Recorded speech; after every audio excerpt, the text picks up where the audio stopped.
Hello and welcome to the Albion Obsessed podcast. We come to you a bit belatedly with our post-Newcastle analysis. We're also going to be talking a little bit about transfers out and in of the club, and we're going to be looking forward to West Ham at the weekend. But before we get into that, let's see who we've got on the show today. We welcome back Aaron. Aaron, my friend, how are you doing? Good, mate. Thanks very much. Not too bad for a Tuesday evening. Christ. Yeah, all good. Thank you, mate. Losing track of days already. Good skills. I know that feeling all too well. Chloe, we also welcome you back to the podcast. Chloe, how's your summer been? Yeah, it's been quite good. Yeah. Thank you. Short and sweet and to the point. We like it very much. And we also welcome back Dan. Dan, friend, how are you doing? Yeah, well, not too bad, Tom. Yeah, looking forward to getting this one all done. Yeah, it was certainly lovely to see you all at the Amex on Saturday, by the way. Little segue there. We all met up before the game. Only one that wasn't there was unfortunately Toby. But even so, it was nice to see everyone have a photo before the game. So big up Albion Obsessed crew. And what a lovely day it was to mark our return to the Amex for this season. The sun was shining. It was a beautiful day and we were all sat in the North Stand enjoying the football. But before we talk about the football, let's talk about the lineups, because the lineup was exactly the same as it was against Manchester United. However, there was a name missing from that bench. And it sparked off a bit of a rumour mill, which is still playing out, in that Neal Maupay wasn't on the bench. And rumours are that he will be off this summer to one of either Forest, Everton or Fulham. Aaron, how did you react when you saw the news that Maupay didn't feature on the bench? Was that enough for you to convince you that he was off? Yeah, I think before the lineups were announced, there was chat on Twitter. Obviously, you don't take Twitter as a certain that Forest are interested in him, and he wouldn't be in the squad for today or for Saturday's game. Amongst the interest from like I said, Forest, and then obviously it happened to be the case that he wasn't in the squad, and it does look like he will be moving on to either one of those three clubs. I personally think he probably will be Forest. Personally, I think they'll offer more money, but if he doesn't go, it's not a bad thing. If he does go, then we get £15 million to extra than what we had beforehand. So it's all ifs and buts, and at the moment, okay. Now, sorry, completely changing the subject. Sky Sports just popped up on my phone. Manchester United interested in signing Brighton midfielder Moise Caicedo. Breaking news. That's literally just come through as I was chatting. Wow. We'll talk about that in a bit, because that really threw me off. Really threw me off. No, I'm not surprised. Back to Maupay.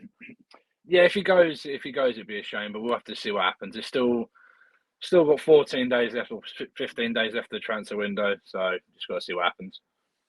Yeah, definitely. Now, there's a lot to unpick with this Neal Maupay situation, Chloe, because he's been our top scorer for the last 3 seasons, I believe. Last season, I did the maths. He contributed 19 points through goals and assists. Dennis Undav, we've spoken about him before, about him being unproven at this level. We've spoken about Danny Welbeck with his fitness record.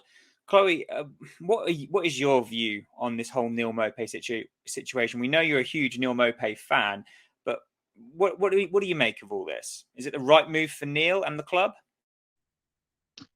I do think it probably is the right move for him. Obviously, we're generally only playing with one striker at the moment, and Welbeck has proven undroppable recently. He's been so good.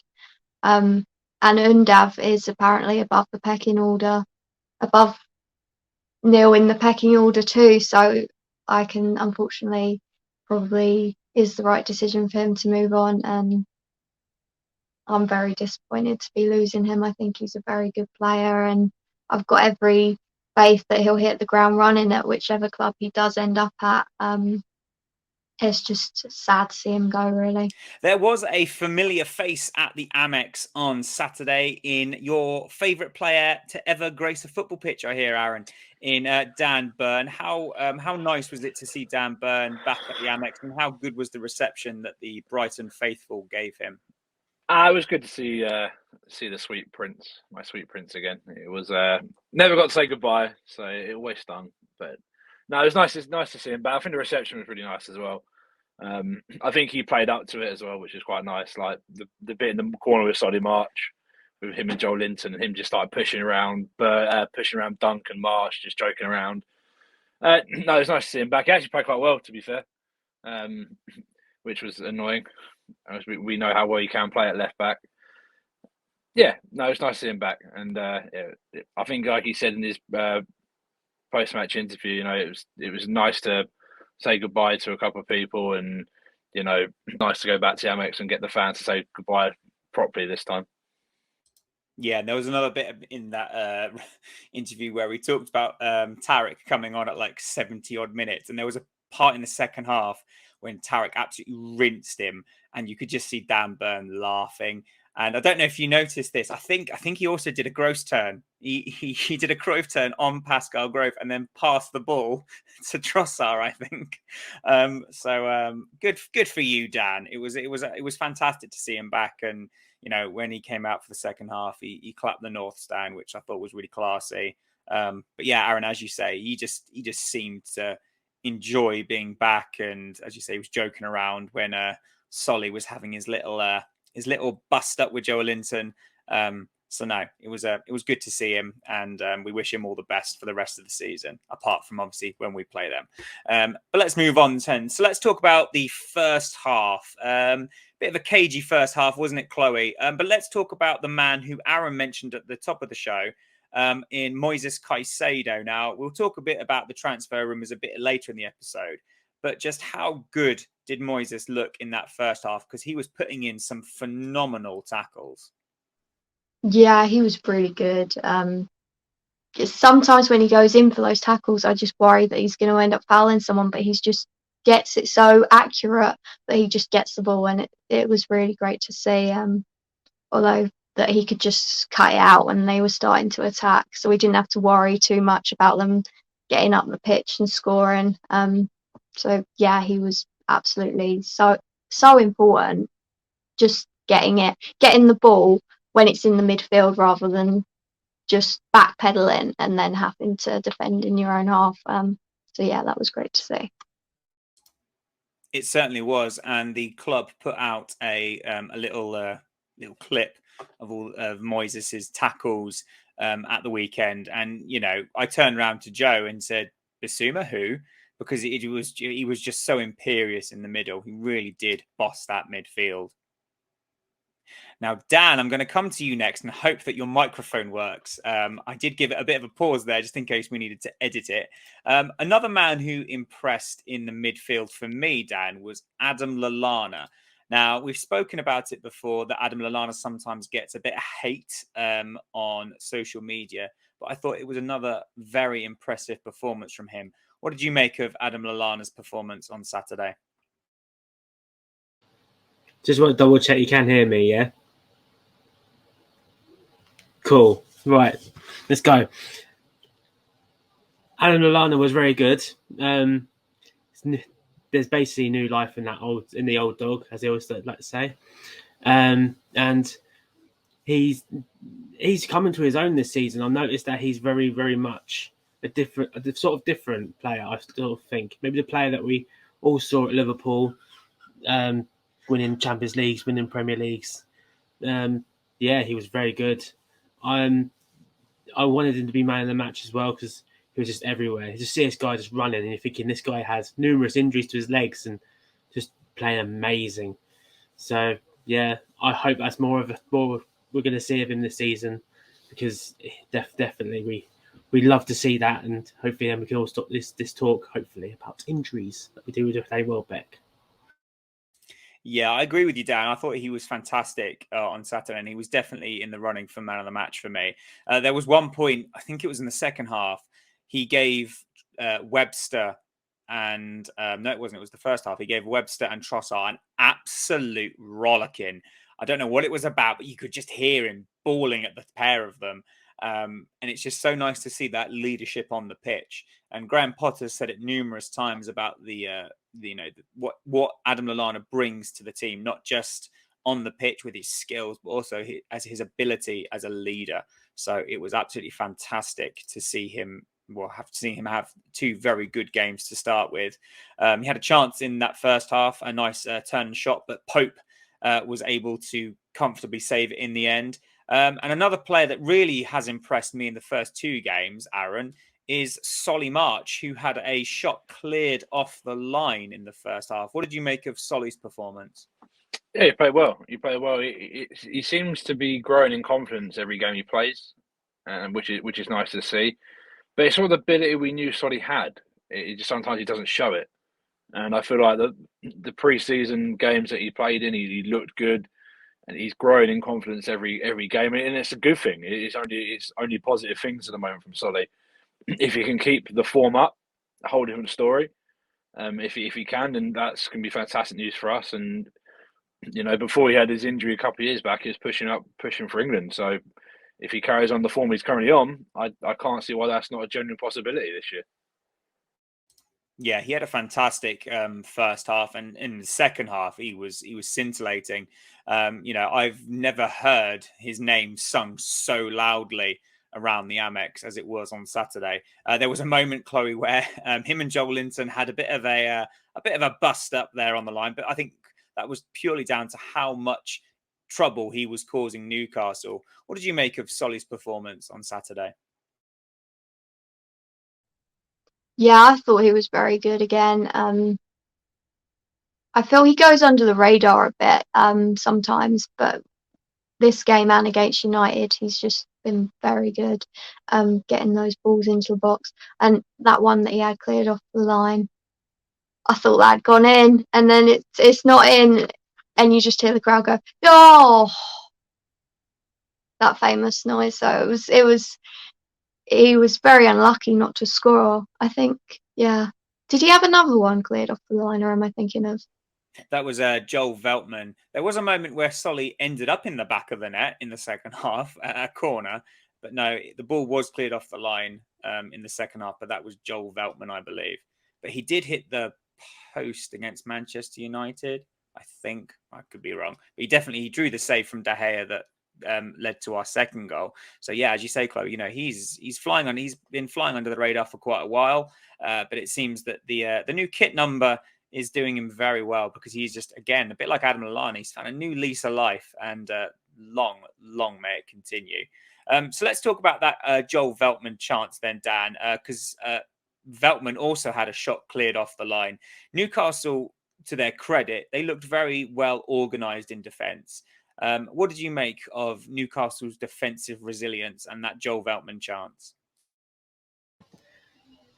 Yeah, it's very organised. You had how you expect an Eddie Howe team to sort of be very organised. Nick Pope definitely, and I, in my opinion, an upgrade on Dubravka. I thought Dubravka was a sort of a player that it just weren't that good. And when Nick Pope came in, you sort of saw it. And I think all the time he's ever had time to be at the Amex, he always seems to play brilliantly against us, which is annoying. But yeah, they defended very well, and got quite lucky, to say, with the two goals that were cleared off the line. Which sort of, when you see that happen twice, you sort of think this ain't happening for us today, and basically just take the point and go home. Yeah, I mean, it is worth saying, isn't it, Aaron, that Nick Pope was absolutely imperious in that Newcastle goal, and he's probably was the difference between Newcastle getting a point and getting nothing, because, again, feel free to correct me if I'm wrong, but I don't think Sanchez had to make a save.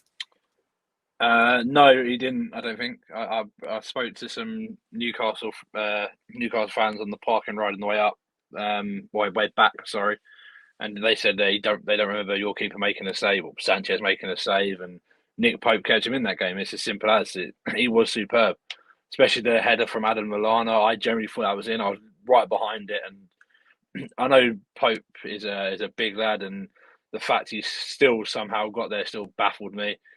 The saves he was making, they were all very, very good saves. And on another day, he doesn't make those saves, and we win comfortably 3-4-0. Because Newcastle didn't really lay a glove on us, to be honest, and we didn't even play particularly that well to even really compared to what we know we can play like.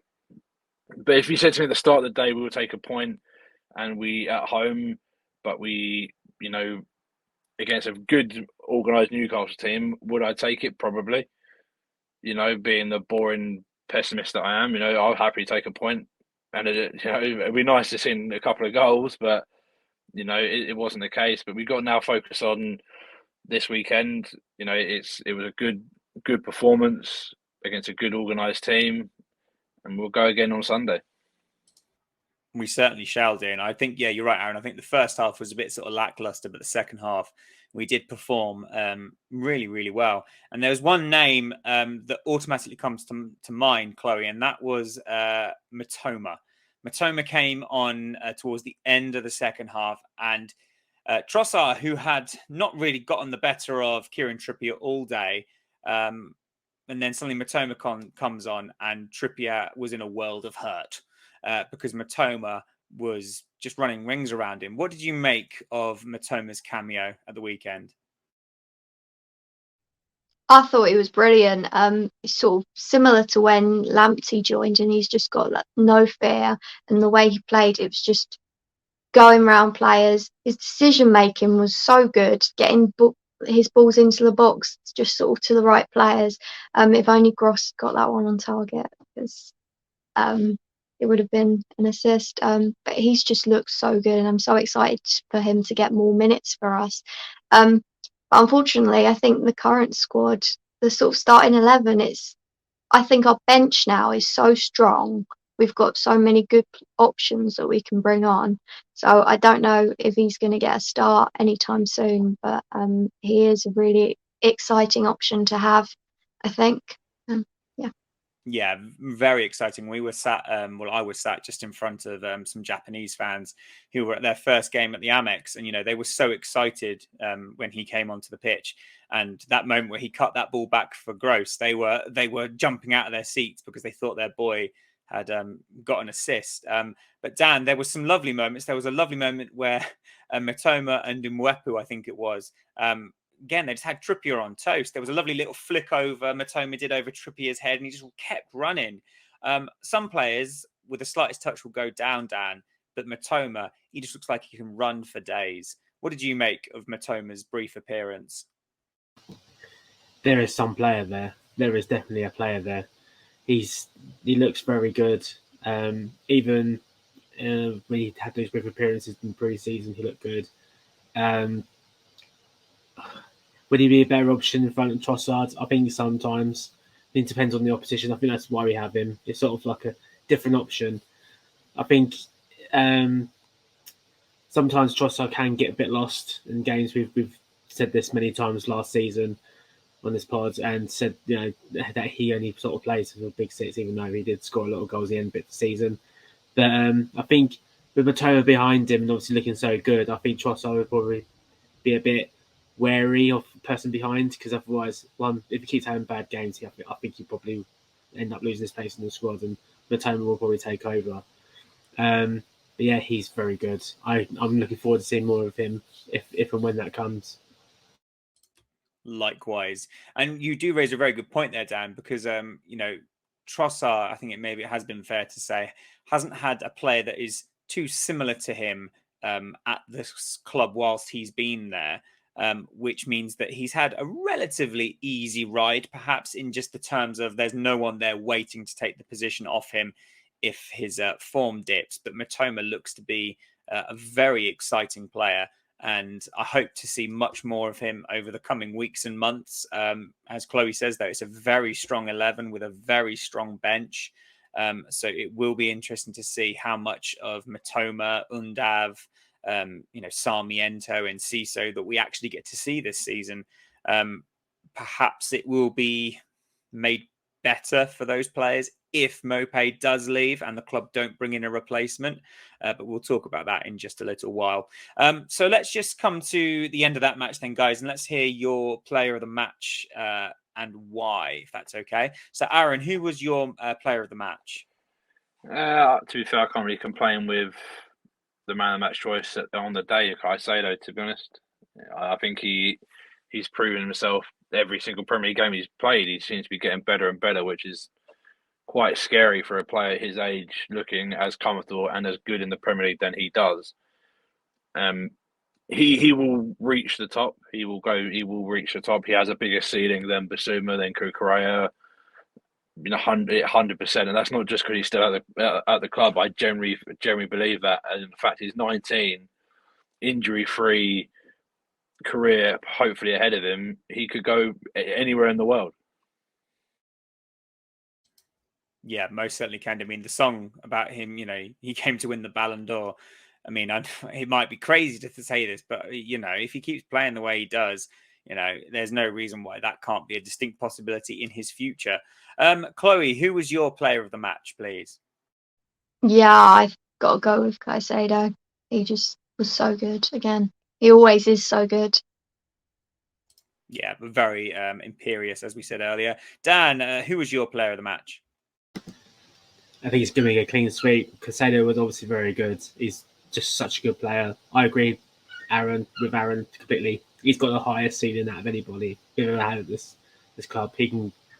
I wouldn't be surprised in his prime he'll be playing for Madrid's or Barcelona's or something like that.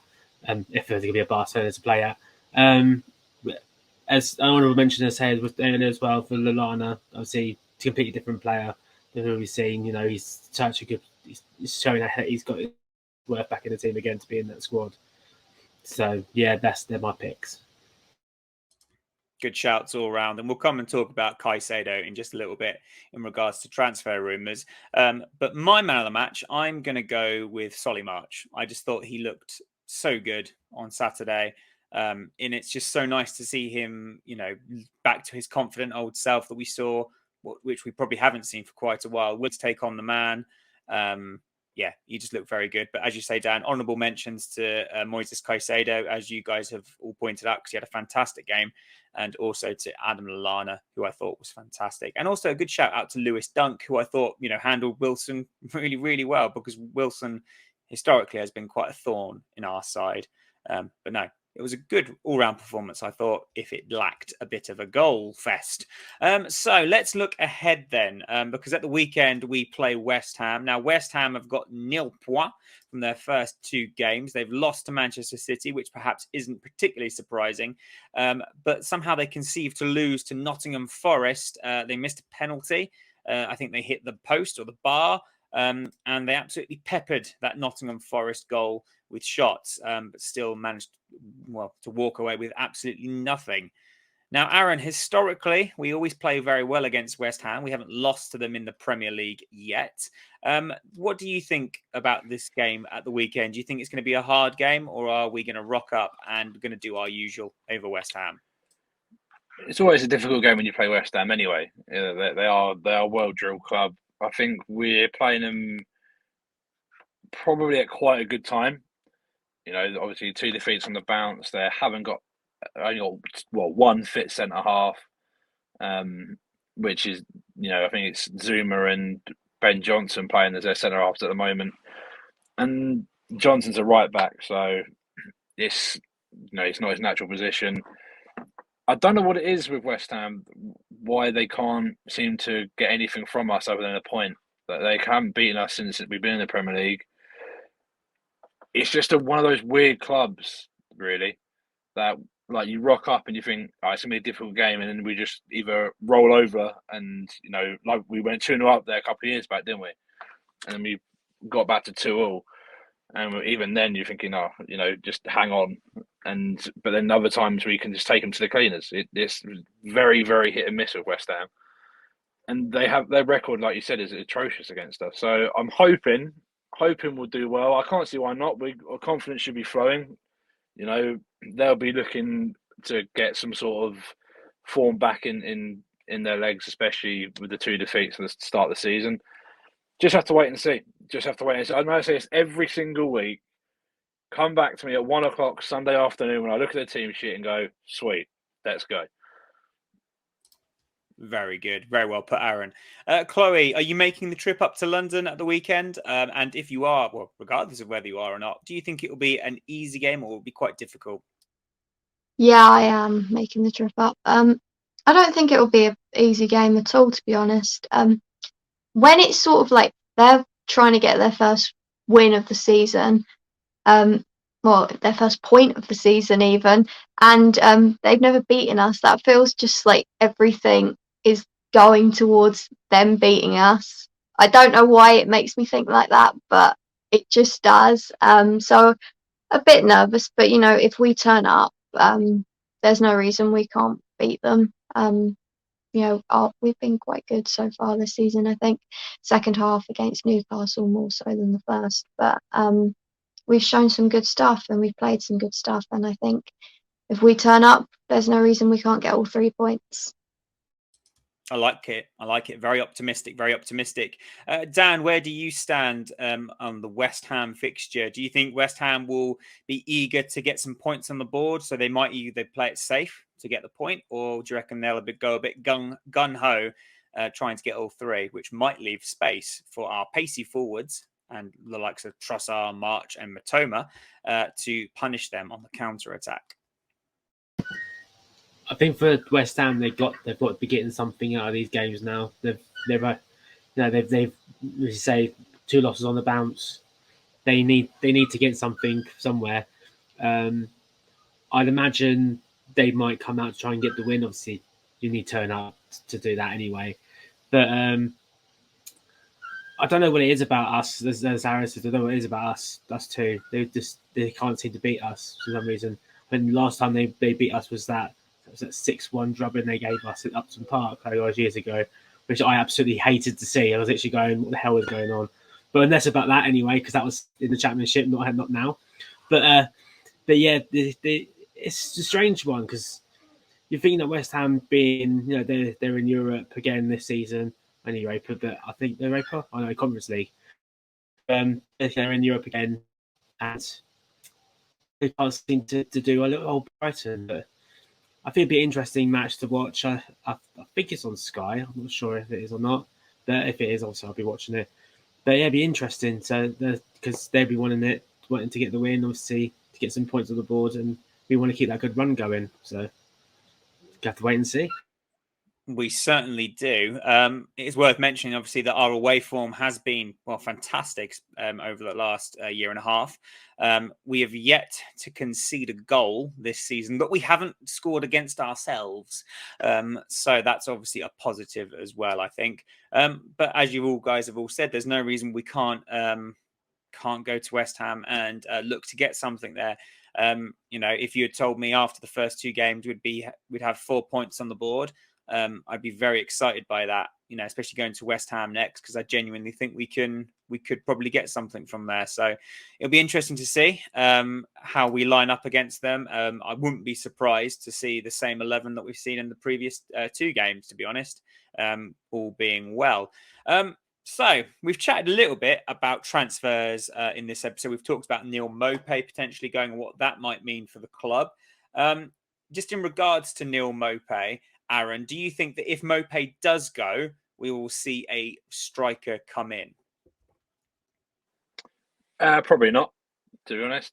I think we got through it just with 2 strikers really last year with Welbeck and Maupay, and that seems what Potter likes. He likes a smaller squad, as in the striker contingents. Anyway, we've still got basically all the replacement from last year would be Undav for Maupay, and that's it. That's literally what it would be, and then we'll be playing Ferguson, if and when he's needed, and Trossard up top again if he's needed. I can't see us getting another striker. I've sort of got past the point of really asking for that now, because it's got to the point where it's not. I don't think it's going to happen. If it does, I'll be very surprised. Just got to see what happens. Like I said earlier, there's still plenty of time left in the window to see how we get on. Same question really to you then, Chloe. The Graham Potter said in an interview, I can't remember whether it was with The Athletic or the Argus or another media outlet, where he said about in regards to Neil Maupay leaving, he said that someone like Danny Welbeck would be harder to replace because of his experience. Do you think that if we do replace Neil, we might go for someone a bit older, maybe in the mold of someone like Danny Ings, who's got that experience? Or do you, like Aaron, believe that we won't replace him at all? I can't see us replacing him, to be honest. I almost feel like Undav is his replacement. So I can't see us getting someone, and we don't seem to tend to go for Premier League experienced players anyway. So I definitely can't see us signing someone like Ings, not in a million years. So yeah, I don't think we'll replace him. It is the Brighton way. I think, as you say, Aaron, last season we went into the season with Maupay, Welbeck, and Connolly. So it wouldn't particularly surprise me if we went into this season with Welbeck. I'm just trying to think who else. We've got Welbeck, Undav, and then Trossard. I suppose Trossard, who's been utilised as a wing-back more recently. But I suppose, Dan, if we do get this new left-back that is Pervis Estupiñán, I hope I've pronounced that correctly, which all looks to be a bit sort of done and dusted by now. Trossard could be utilised as a forward. But let's talk about this new left-back then in Pervis Estupiñán. Good pedigree, Dan, played in the Europa League. I think he's won it, I believe, and also played in the Champions League, again, I believe. But he's deemed a very exciting prospect. What do you make of this signing? It's pretty much all been but confirmed by the likes of Naylor now. So what do you think of this signing? It's a very interesting signing because, as you say, he won the Europa League with Villarreal and then made it to the semi-finals, which says not just him, obviously the team were very good, which obviously we played Villarreal a few years ago in a friendly. Yeah, he seemed. I just read something online just now about that. They said he's not. It's very similar to Cucurella, which is good because if he is, that's what we're looking for. Because really, that's what we're missing. I think as well. Like he'll settle in very quickly because he's got other South American players at the club, so he'll settle in fairly quickly. But yeah, I'm very excited to see this player because, to say, the pedigree he's already got. I think he's young. I think he must be in his early 20s. I think. So for a young player to already have a big European trophy and to have experience in the big European leagues is going to be nothing but good for us. Yeah, very well put, Dan. It's interesting that you say about that that South American link up because I've just looked on Twitter and there's a fantastic picture of Caicedo, Sarmiento, and Estupiñán actually in Ecuador shirts. Like I think Estupiñán must have just scored because he's doing the old celebration by the looks of it. So yeah, there's definitely going to be that link up play. Hopefully, it will be a nice pull for him to come to the club.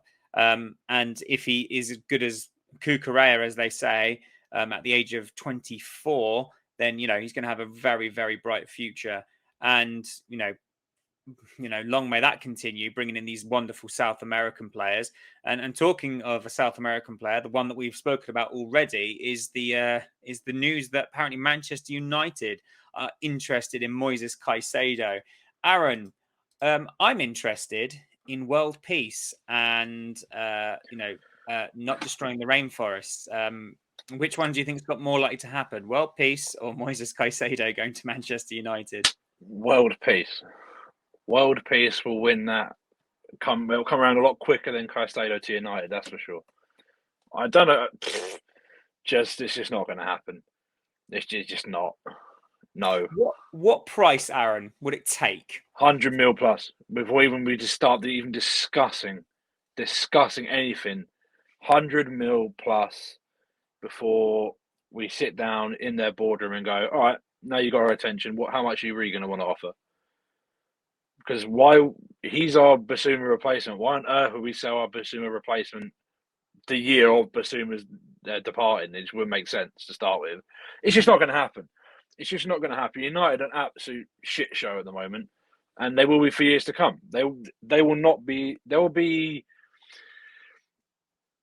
similar to what Liverpool were when United had all their success, where they were sort of just 5th and 6th and 7th and just sort of loitering around, not doing a great deal. That's what United will be like now for many, many years. And I was listening to the radio on the way back on Saturday.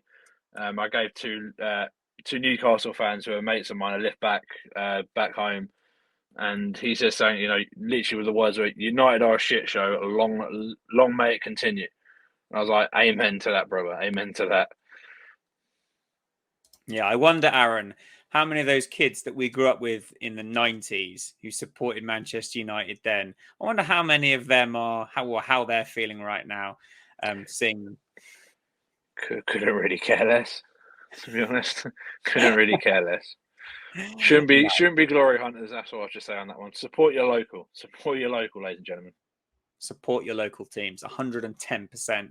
No matter where you are in the country, no matter how big your club is, always support your local team. So thank you very much for joining us, guys, on our Newcastle roundup. Looking forward to West Ham and a bit of chat about some transfers. If you would like to see more content, please don't forget to like, share, and subscribe if you haven't done so already. Keep your eyes on socials because we've got some amazing stuff coming your way. We've done a little mini documentary about football shirts, and we've got some generally cool stuff coming in the pipeline for you very soon. So thank you very much, guys. Have a wonderful evening, day, afternoon, morning, wherever you may be, whenever you may be. We'll see you next time. Take care.